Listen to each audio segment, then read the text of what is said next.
Hi everyone, Arya teaching classes में आप सभी का स्वागत है। मैं हूं ज्ञान प्रकाश आर्या। हाजिर हूं आप लोगों के बीच NCERT class 10th math chapter 4 quadratic equation के एक्सरसाइज 4.2 का सॉल्यूशन लेकर। बताते हैं कि पिछले वीडियो में हमने इसी एक्सरसाइज के क्वेश्चन नंबर 1 to 4 के सॉल्यूशंस किए थे, जिसके वीडियोस के लिंक इस वीडियो के डिस्क्रिप्शन बॉक्स में अवेलेबल है। आप उसे निश्चित रूप से वॉच करें। तो आइए देखते हैं क्वेश्चन नंबर 5। क्वेश्चन नंबर 5 है the altitude of a right angle triangle is 7 cm less than its base if the hypotenuse is 13 cm. Find the other two sides. अर्थात किसी राइट एंगल ट्रायंगल की जो अल्टीट्यूड है वो उसके base से 7 centimetre less है और जो उस राइट एंगल ट्रायंगल की जो हाइपोटेनस है वो 13 सेंटीमीटर गिवन है। तो हमको बाकी के दो साइड्स यानी अल्टीट्यूड और बेस के लेंथ फाइंड करने हैं। तो इस क्वेश्चन को सॉल्व करने के पहले हम लोग इस राइट एंगल ट्रायंगल की कुछ प्रॉपर्टीज को यहाँ रिव्यू करें, जो कि पिछले क्लास में हमने ऑलरेडी पढ़ा हुआ है। तो हम लोग देखें, जो राइट एंगल ट्रायंगल होती है, राइट एंगल ट्रायंगल की एक एंगल राइट एंगल होती है और बाकी की दो एंगल जो है वो एक्यूट एंगल्स होती है। से अब ये राइट एंगल है, एंगल ये बी पे राइट एंगल है, तो ये जो ए बी है ये एल्टीट्यूड हो गई, जिसको हम लोग परपेंडिकुलर भी बोलते हैं। ये बेस हो गई और राइट एंगल के सामने की साइड्स जो कि सबसे बड़ी होती है उसको हम लोग हाइपोटेनस बोलते हैं।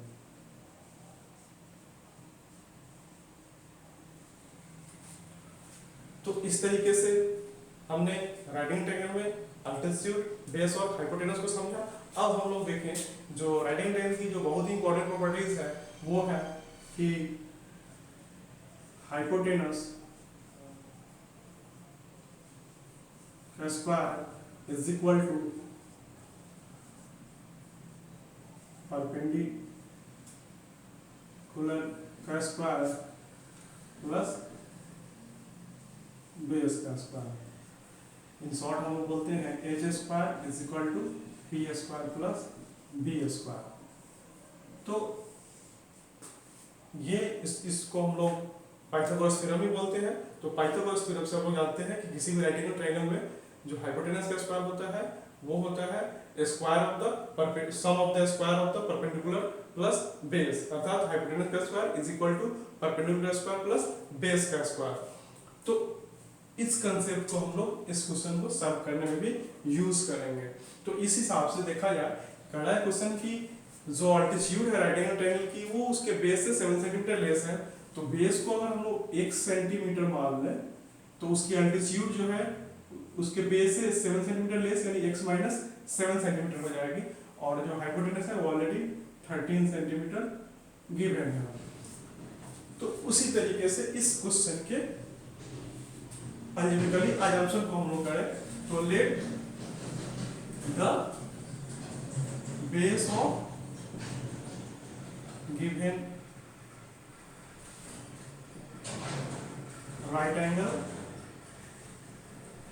Triangle be x centimetre, then its altitude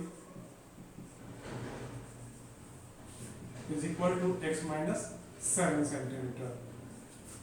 question कह रहा है कि जो अल्टीट्यूड है वो बेस से 7 लेस है, अर्थात अगर बेस x है तो अल्टीट्यूड कितनी जाएगी x माइनस 7 सेंटीमीटर।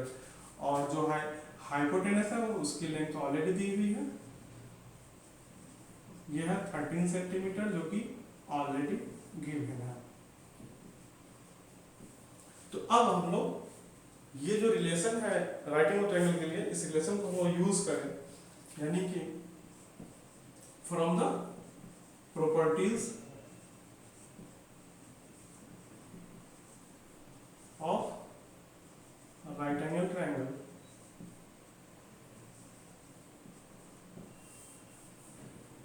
क्या होता है? परपेंडिकुलर का स्क्वायर प्लस बेस का square is equal to hypotenuse का square. Perpendicular square plus base का square is equal to hypotenuse का स्क्वायर। तो परपेंडिकुलर का स्क्वायर यानी अल्टीट्यूड, इसको हम लोग क्या बोलते हैं? परपेंडिकुलर। अल्टीट्यूड को हम लोग क्या बोलते हैं? Perpendicular cooler. ठीक है, तो अब हम लोग परपेंडिकुलर की वैल्यू रख दें यानी एल्टीट्यूड की वैल्यू रख दें, क्या है x माइनस 7 का होल स्क्वायर, पी स्क्वायर यानी x माइनस 7 का whole square plus B square यानी बेस का स्क्वायर, बी स्क्वायर यानी कि बेस का स्क्वायर, तो बेस कितनी है x यानी कि x का square is equal to h square, h की वैल्यू कितनी है 13 का स्क्वायर। अब इसको हम लोग सॉल्व कर ले, दिस इंप्लाइज x माइनस 7 का होल स्क्वायर अर्थात a माइनस b का होल स्क्वायर, अर्थात इसको हम लोग एक्सपेंड कर ले a माइनस b के होल स्क्वायर में, तो x स्क्वायर माइनस 2ab यानी 2 into x into 7 plus b square यानी कि 7 का square plus x square is equal to 13 का स्क्वायर यानी कि 169। हम लोग फर्दर इसको सॉल्व कर ले, तो x स्क्वायर माइनस ये हो गई 14x प्लस 7 का स्क्वायर यानी 49 प्लस x स्क्वायर और 169 को हम लोग इक्वल के इस साइड ले लें, तो माइनस 169 इज इक्वल टू 0। इसको फर्दर हम लोग सॉल्व कर लें, तो x square plus x square क्या होगी 2x स्क्वायर माइनस 14x और प्लस 49 माइनस 169 कितनी हो गई minus 0 to 120 is equal to 0। अब something is common between them, 2 जो है सभी में कॉमन है, तो हम लोग 2 कॉमन ले लें, तो ये हो जाए एक्स स्क्वायर माइनस ये 2 से डिवाइड 7x माइनस ये 2 से डिवाइड 60 इज इक्वल टू 0। अब इधर 2 इंटू में है तो इक्वल को उससे डिवाइड हो जाएंगे, तो क्या हो गई x square minus 7x minus 60, अब ये हो गई 2 इधर इंटू में जाके 0/2 यानी 0। तो इस तरीके से हमारा जो ये लैंग्वेज बेस्ड सिचुएशन था, इस सिचुएशन हमारा क्वाड्रेटिक इक्वेशन में कन्वर्ट हो चुका है। अब इस क्वाड्रेटिक इक्वेशन को हम लोग फैक्टराइज करके 2 लीनियर फैक्टर्स प्राप्त करेंगे, उस दोनों लीनियर फैक्टर से हमारे सॉल्यूशन मिलेंगे। तो अब हम लोग इसको फैक्टराइज करें, तो फैक्टराइज करने के लिए जैसा कि हम लोग मिडिल टर्म को स्प्लिट करके एक्सरसाइज 4.2 के सभी सॉल्यूशंस को कर रहे हैं, तो हम लोग यहाँ ये जो क्वाड्रेटिक इक्वेशन है x स्क्वायर माइनस 7x माइनस 60, यहाँ पर मिडिल टर्म क्या है 7 माइनस 7x। अब माइनस 7x को हम लोग को 2 पार्ट में स्प्लिट करने हैं, इस तरीके से स्प्लिट करने हैं कि उस दोनों पार्ट के जो कोएफिशिएंट्स हैं उसका प्रोडक्ट फर्स्ट पार्ट यानी x स्क्वायर कोएफिशिएंट और लास्ट पार्ट कांस्टेंट के मल्टीप्लिकेशन के इक्वल हो जाए। तो यहाँ पर फर्स्ट पार्ट जो फर्स्ट टर्म है x स्क्वायर का कोएफिशिएंट क्या है, x स्क्वायर की जो कोएफिशिएंट है 1 और जो लास्ट पार्ट है कांस्टेंट, लास्ट टर्म कांस्टेंट है माइनस 60, इस दोनों का जो प्रोडक्ट है वो हो गया माइनस 60। अब हम लोग को मिडिल टर्म को स्प्लिट करने तो माइनस 60 को पहले हम लोग 60 को फैक्टराइज कर लें, तो 2 30 2 15 3 5। अब यहाँ से देखें तो हम लोग कितने लाने हैं 7x, तो हम लोग को 7x लाने हैं, तो हम लोग क्या कर लें 2 2 जा 4 3 जा 12 और ये 5 यानी कि 12 माइनस 5 कर लेंगे तो 7 आ जाएगा, 12 माइनस 5 कर लेंगे तो क्या हो जाएगा 7 यानी मिडिल टर्म आ जाएगा, और 12 इंटू 5 कर लेंगे तो क्या आ जाएगा 60। तो इस दोनों जो मिडिल यहाँ इस 7x के दो स्प्लिट हम लोग 2 पार्ट में स्प्लिट करने थे, तो दोनों पार्ट मिल चुके हैं 12 और 5, तो 12 5 को हम लोग एडिशन करेंगे या सब्स्टिट्यूशन करेंगे तो 7x आ जाएंगी, और दोनों पार्ट के कोएफिशिएंट को हम लोग मल्टीप्लाई करेंगे तो 60 आएगी, जो कि फर्स्ट और लास्ट पार्ट के कोएफिशिएंट के इक्वल होना चाहिए, फर्स्ट और लास्ट पार्ट के प्रोडक्ट के इक्वल होना चाहिए, तो उसको फॉलो कर रही है। तो इस तरीके से हम ये स्प्लिट हो चुकी है एक्स स्क्वायर माइनस 7x को हम लोग को स्प्लिट करने 2 पार्ट में जो स्प्लिट हो चुकी है क्या 12 और 5, तो माइनस 12x और हम लोग लाने हैं 7x, तो हम लोग इसको क्या करेंगे माइनस 12 और ये प्लस 7x प्लस 5x, तो ये माइनस 12x प्लस 5x क्या हो जाएंगे माइनस 7x, और ये 12 इंटू 5 माइनस 12 इंटू 5 क्या हो जाएगी माइनस 60, जो कि फर्स्ट और last first term x square coefficient 1 और लास्ट टर्म माइनस 60 के मल्टीप्लिकेशन के इक्वल हो गई। तो minus 60 is equal to 0। X square minus 7x को हमने क्या लिखा माइनस 12x प्लस 5x, ये सब्ट्रैक्ट में क्या हो जाएगी माइनस 7x आ जाएगी और इस दोनों का कोएफिशिएंट माइनस 60 के इक्वल हो जाएगा। तो अब यहाँ से हम लोग समथिंग कॉमन ले लेंगे, फिर यहाँ से कुछ कॉमन ले लेंगे। तो यहाँ से क्या कॉमन ले सकते हैं हम लोग, एक्स स्क्वायर माइनस 12x में से हम लोग x कॉमन ले सकते हैं, तो x माइनस 12, और फिर इस दोनों से हम लोग क्या कॉमन ले सकते हैं प्लस 5 कॉमन ले सकते हैं, तो x और ये 5 से डिवाइड होगी तो minus 12 is equal to 0। This implies x minus 12 common है, तो x माइनस 12 कॉमन निकले तो x plus 5 is equal to 0। तो इस तरीके से ये जो क्वाड्रेटिक क्वेश्चन प्राप्त हुआ था, इस क्वाड्रेटिक क्वेश्चन को हमने फैक्टराइज करके दो लीनियर फैक्टर्स प्राप्त कर लिए हैं। अब इस दोनों लीनियर फैक्टर्स को हम क्या करेंगे, बारी बारी से इक्वल टू 0 करेंगे। If x minus 12 is equal to 0 then x is equal to 12। If x plus 5 is equal to 0 then x is equal to minus 5। अब x is equal to minus 5, ये it is not possible, it is not possible. क्यों possible नहीं है, क्योंकि ये altitude या base या hypotenuse ये सभी क्या एक लेंथ है, और लेंथ नेगेटिव नहीं हो सकती है। तो इस जबकि यहाँ x की वैल्यू माइनस नेगेटिव है, तो यहाँ जो लेंथ है वो नेगेटिव नहीं होगी, यानी नेगेटिव वाली जो वैल्यू है वो यहाँ पे पॉसिबल नहीं होगी। तो it is not possible because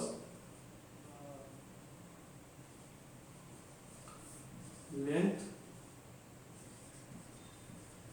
can not be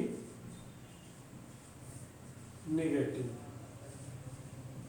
length जो है नेगेटिव नहीं होगी, तो पॉसिबल क्या होगी x equal to 12।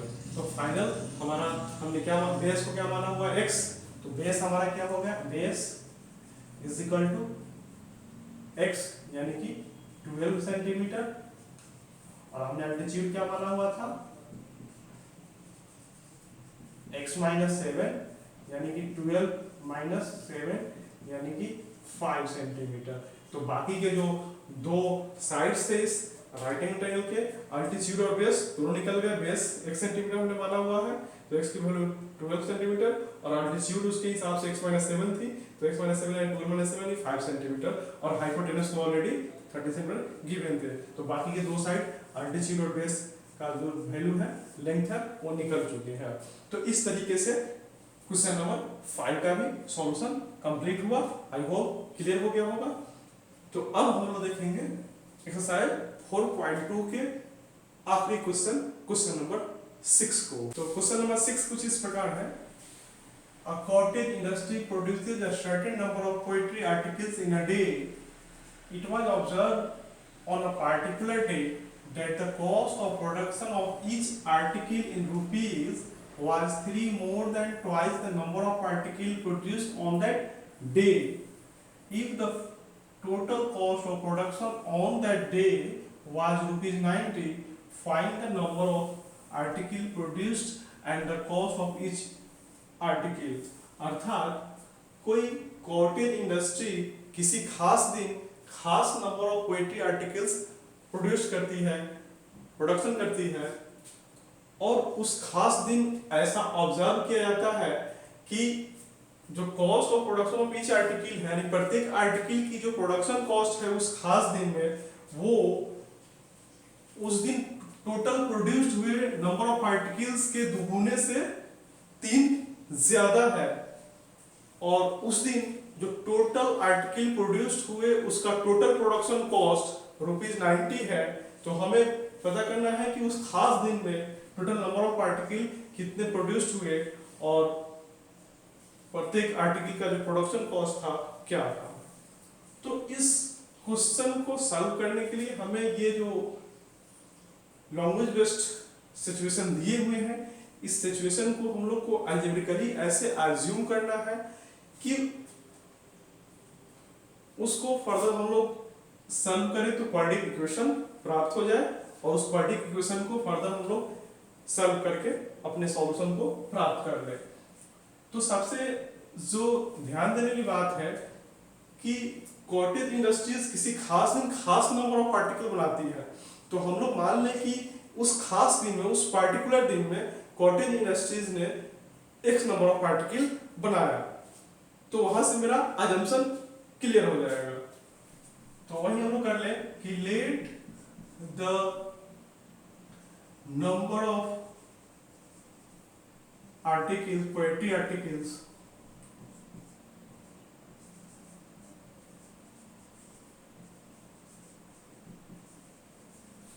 produced on that particular day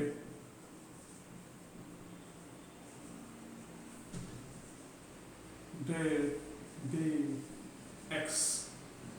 हमने मान लिया कि जिस खास दिन की चर्चा की जा रही है उस खास दिन को टोटल नंबर ऑफ पार्टिकल्स कितने प्रोड्यूस हुए, x प्रोड्यूस हुए। तब then cost of production of each article on that particular day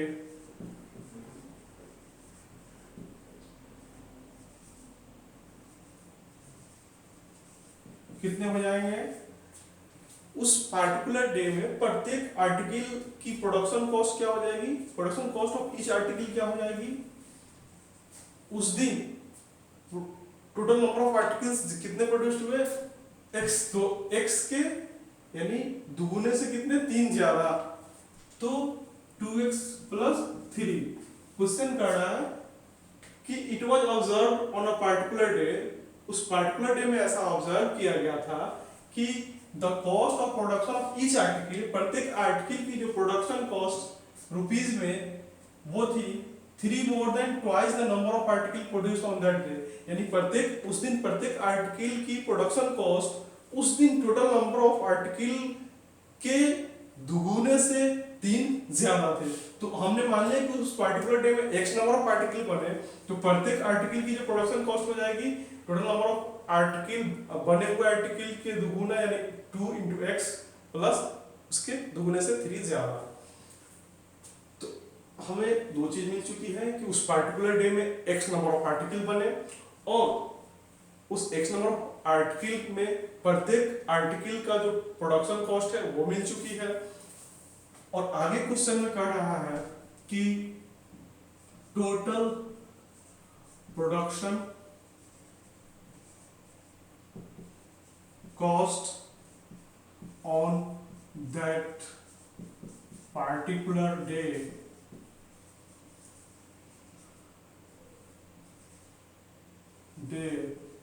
was ₹90। उस पार्टिकुलर डे में जो टोटल कॉस्ट ऑफ प्रोडक्शन है वो ₹90 है, अर्थात उस पार्टिकुलर डे को जितने नंबर ऑफ आर्टिकल्स बने उसका टोटल कॉस्ट ₹90 है। तो उस टोटल कॉस्ट कैसे आई होगी, number of articles produced on that particular day into cost of production of each article of each article is equal to 90। तो जो टोटल प्रोडक्शन कॉस्ट 90 की बात हो रही है, तो टोटल प्रोडक्शन कैसे आएगा कि उस दिन टोटल नंबर ऑफ पार्टिकल कितने बने इनटू प्रत्येक आर्टिकल की कॉस्ट कितनी थी। तो टोटल नंबर ऑफ पार्टिकल उस दिन कितने बने, x बने, क्योंकि हमें माना हुआ है कि total number of article poetry article produce on that particular day x, और प्रत्येक आर्टिकल की जो कॉस्ट है वो क्वेश्चन के कंडीशन से आया हुआ है कि total cost of production of each article on that particular day was 2x + 3। तो नंबर ऑफ आर्टिकल प्रोड्यूस्ड हुए x और प्रत्येक आर्टिकल की जो कॉस्ट है वो 2x + 3 है। तो ये दोनों मल्टीप्लाई करें तो उस दिन total number of total production cost आ गई ₹90। अब इसको हम लोग फर्दर सॉल्व कर ले तो यहाँ से क्वाड्रेटिक इक्वेशन प्राप्त हो जाएगी। ये x × 2x 2x² plus x × 3 3x = 90। This implies further इसको सॉल्व करें तो x² प्लस 3x और ये प्लस 90 इक्वल की साइड आ जाएगी तो -90 = 0। अब इस तरीके से ये जो सिचुएशन थी ये अलजेब्रिकली अजम्पशन के अनुसार सॉल्व होते हुए कंडीशनल बेस्ड पे सॉल्व होते हुए क्वाड्रेटिक इक्वेशन को प्रोड्यूस कर दिया है। अब इस क्वाड्रेटिक इक्वेशन को हम लोग फर्दर सॉल्व कर ले तो हमारा सॉल्यूशन प्राप्त हो जाएगा। तो इसको सॉल्व करने के लिए हम लोग फिर से जो है by the splitting of middle term use करें तो 2x² + 3x - 90 यहाँ पे जो मिडिल टर्म है 3x। अब इसको दो पार्ट में हमको स्प्लिट करना है। कैसे स्प्लिट करना है तो फर्स्ट टर्म जो x² की कोएफिशिएंट 2 है और लास्ट टर्म यहाँ पे है -90, दोनों को मल्टीप्लाई कर ले तो 2 × -90 180 -180 यानी कि अब इस पार्ट को इस मिडिल टर्म को ऐसे स्प्लिट करना है कि इसके दोनों पार्ट जो दो पार्ट स्प्लिट होंगे उस दोनों पार्ट का एडिशन सब्ट्रैक्शन जो है ये 3x है और उस दोनों पार्ट के कोएफिशिएंट का जो प्रोडक्ट है वो फर्स्ट और लास्ट पार्ट के प्रोडक्ट के इक्वल आ जाए। तो यहाँ पे हम लोग देखें तो फर्स्ट टर्म 2 है और लास्ट टर्म कांस्टेंट 90 है तो 2 × -90 = -180। अब इसको हम लोग जो फर्स्ट लास्ट का जो प्रोडक्ट है -180 यहाँ से इसको 180 को हम लोग कर ले फैक्टराइज तो 2 90 2 45 3 15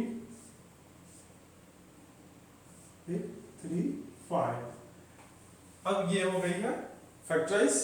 अब यहाँ से इस तरह से हम प्राप्त करना है इसके दो पार्ट हमारा आ जाए। हमको लाने हैं 3 तो यहाँ से 2 2 जा 4 3 जा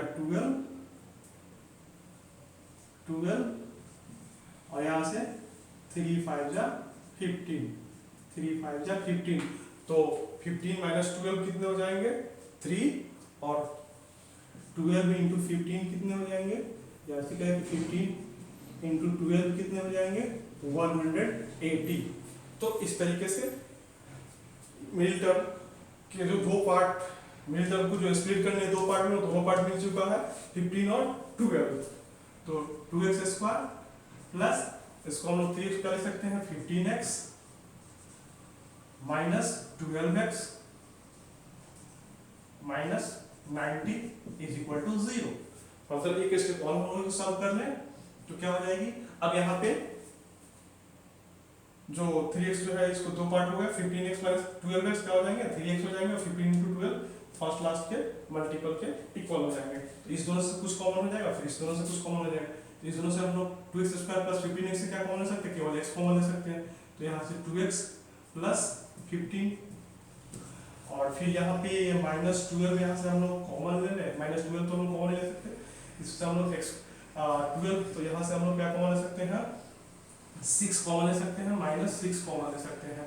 तो ये हम बचेगा 2x और ये -1 + 15 6 से डिवाइड हुआ तो 15 6 जा 90 तो = 0। अब यहाँ से क्या हो गई ये 2x + 15 ये कॉमन फैक्टर है तो 2x plus this implies 2x + 15। अब इस दोनों इस कॉमन के 2x + 15 कॉमन किस लिए 2x + 15 तो x - 6 यहाँ से x - 6 तो x - 6 = 0। अब जो क्वाड्रेटिक इक्वेशन प्राप्त हुआ था उस क्वाड्रेटिक इक्वेशन को हमने फैक्टराइज करके दो लीनियर फैक्टर्स प्राप्त कर लिए हैं। अब दोनों लीनियर फैक्टर्स को हम क्या करेंगे बारी बारी से इक्वेट करेंगे 0 पे। तो हम लोग कर लें if 2x plus 15 is equal to 0, this implies 2x is equal to plus 15 equal किसका है, तो minus 15, therefore x is equal to minus 15 upon 2। ये पहले लीनियर फैक्टर को हमने सॉल्व किया, तो यहाँ से एक सॉल्यूशन आया यहाँ पे x is equal to minus 15 upon 2। जो दूसरा लीनियर फैक्टर है if x minus 6 equal to 0, therefore x is equal to 6। अब ये जो x इक्वल टू माइनस 15/2 ये पॉसिबल नहीं है, क्योंकि ये नेगेटिव वैल्यू है और नंबर ऑफ पार्टिकल्स कभी भी नेगेटिव नहीं हो सकती। हमने चूंकि total number of particles produce on particular day में x माना हुआ है, तो नंबर ऑफ पार्टिकल कभी भी नेगेटिव नहीं होगी, तो ये पॉसिबल नहीं है।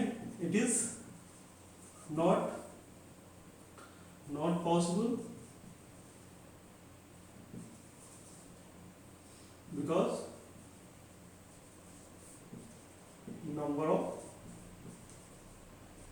article cannot be with negative,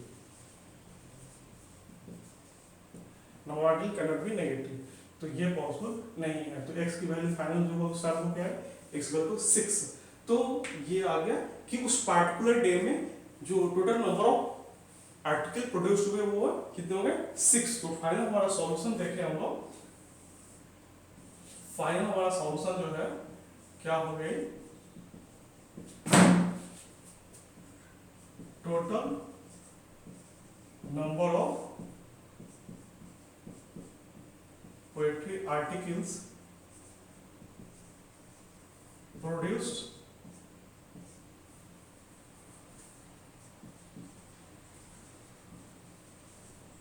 on that particular day was 6। क्या हो गया, 6। और दूसरा क्या निकाला, टोटल नंबर ऑफ, पहला क्या निकाला था, final number of particle produced. तो नंबर ऑफ पार्टिकल उस पार्टिकुलर डे में कितने प्रोड्यूस हुए, 6। और आगे क्या निकाल रहे हैं, कॉस्ट ऑफ ईच आर्टिकल। आगे क्या निकाल रहे हैं, cost of each article, cost of each article क्या है, कॉस्ट ऑफ ईच आर्टिकल क्या आया है, 2x प्लस 3, 2x प्लस 3 यानी कि 2 इंटू एक्स की वैल्यू कितनी है, 6 प्लस 3 यानी कि 12 प्लस 3 यानी कि 50। तो क्या हो गई, टोटल नंबर ऑफ आर्टिकल उस पार्टिकुलर डे में कितने प्रोड्यूस हुए, 6। और प्रत्येक की कॉस्ट कितनी हो गई, रुपीज, इसको बोलेंगे हम लोग रुपीज 15। तो total number of production, total number of article produce हुए x इक्वल टू 6। और उसके बाद टोटल नंबर ऑफ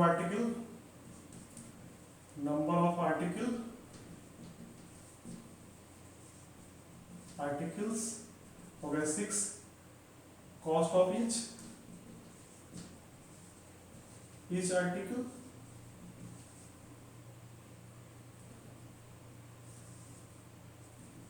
रुपीज 15। तो इस तरीके से उस पार्टिकुलर डे में, जिस पार्टिकुलर डे की चर्चा हो रही थी, उस पार्टिकुलर डे में total number of articles produce हुए 6। और उस पार्टिकुलर डे में प्रत्येक आर्टिकल की जो प्रोडक्शन कॉस्ट थी वो थी रुपीज 15। तो आई होप ये क्वेश्चन क्लियर हो गया होगा। तो इस तरीके से एक्सरसाइज 4.2 के आखिरी क्वेश्चन का सॉल्यूशन कंप्लीट हुआ। तो अब हम लोग देखेंगे चैप्टर 4 क्वाड्रेटिक इक्वेशन के एक्सरसाइज 4.3 के इंट्रोडक्शन क्लास और आफ्टर दैट उसके सॉल्यूशंस को। तो अगर वीडियो अच्छा लगा होगा तो मेरे चैनल को सब्सक्राइब करेंगे, वीडियो को लाइक करेंगे और अपने साथियों को शेयर करेंगे। धन्यवाद।